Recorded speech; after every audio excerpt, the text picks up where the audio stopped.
This is my second video on getting organised, and I've decided to do 2 more videos today. One is on how to organise a portfolio, and the other one will be on how to organise your homeschool planner. So I'll start with the homeschool planner. So this is my homeschool planner, and I have used it for about 3 years, and I got it together and personalised it for myself. So I haven't bought a planner or anything because I find it easier if it just has the things that I want in here rather than a whole lot of blank pages that I don't end up using.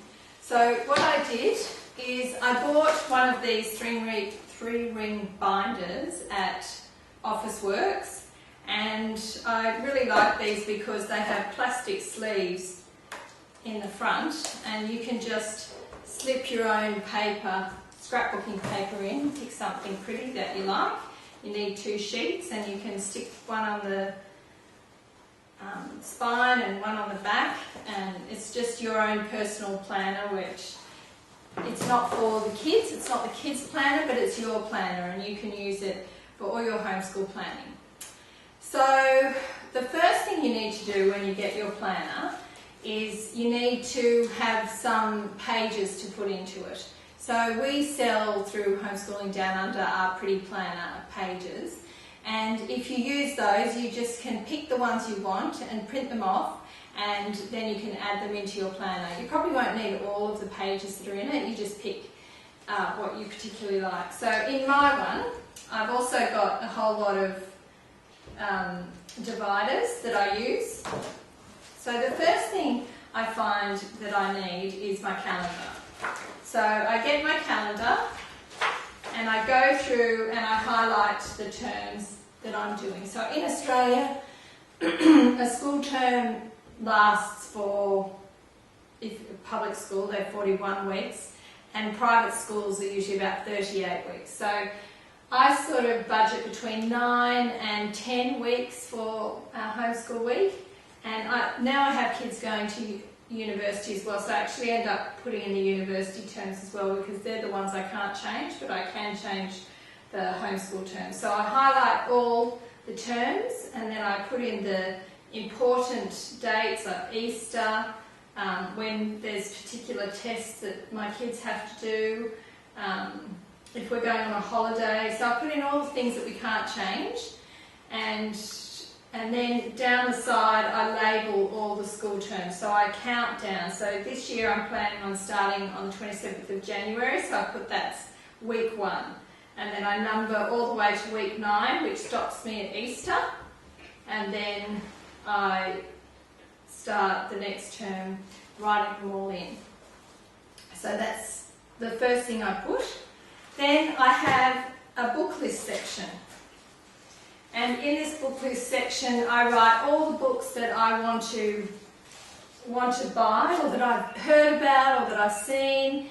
I'm not necessarily going to use those books, but I write them down because I want to make sure that I don't forget about them, and that can be easy to do. Then I have a student planning section, and in here I've got my art appreciation. This term, in 2014, I'm going to follow the Ambleside online art appreciation course, and so I've written down all of those artworks that we want to follow. And then I have some journal pages where I just write a few notes that I have to go back and think about or order or look at, and things I need to know. Then each child has their own little section. So in each section I have a student weekly checklist, and what that is as I'm preparing their work for the year, I look at what I want to do. So in this section, English, I know that I want to do our English resource 4 days a week, so I tick that off. And then that's if I have a particular spelling curriculum, I'll put how many days I want to do that, or a writing curriculum, I put that in, how many math And I just do it as I go through the week. And if I know that there's some days that we have particularly busy days, so Mondays for us is often quite a busy day because we have activities in the afternoon, and on Tuesdays we often have piano lessons and singing lessons, and then Wednesdays we have drums, and I have to work out where all these things fit into our timetable. And on Friday I like to have a day off for me, but for the kids it's just a lighter day where they can get their work done fairly quickly and we can get on with the rest of our day.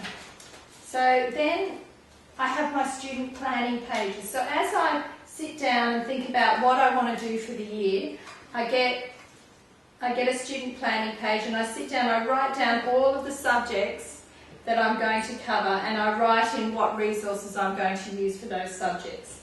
And it's not a particularly detailed explanation, it's just recording what we're planning on doing.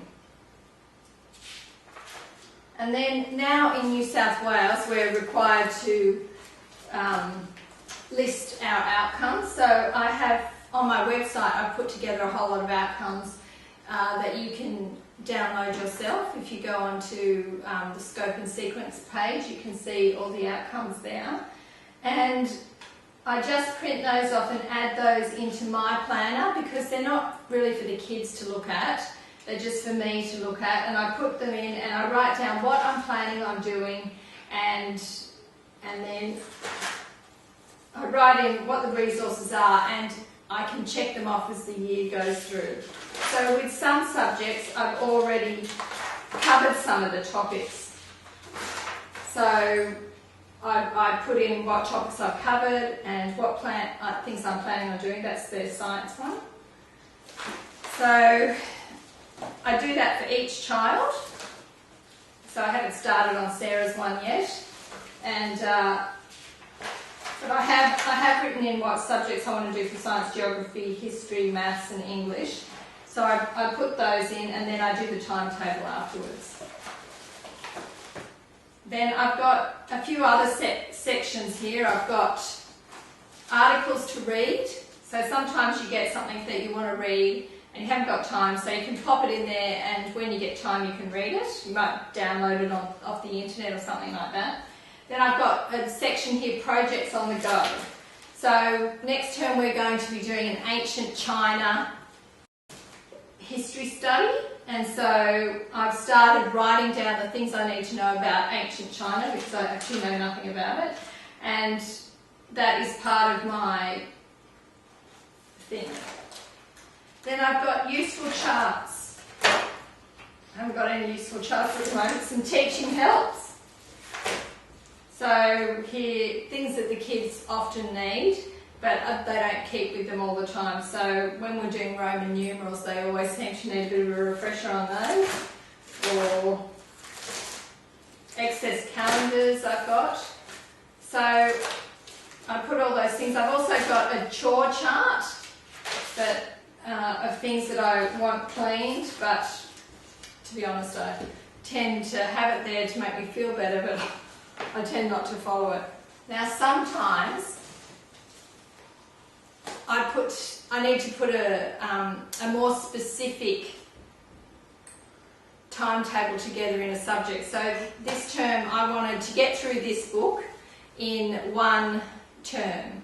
So we weren't obviously going to cover it all, so I wanted to do all the continents over 10 weeks. So what I did was I sat down, I had to do this on the computer, and I worked out how to do it in 10 weeks, and I put all the weeks down, and then I put what the kids had to do.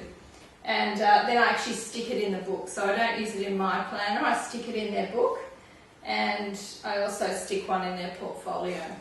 So the same, I wanted to do this exploring botany in one term, and so I did the same. I got the book and I went through the pages and I decided what I wanted them to do and what experiments we wanted to cover, and I broke it down over 10 weeks.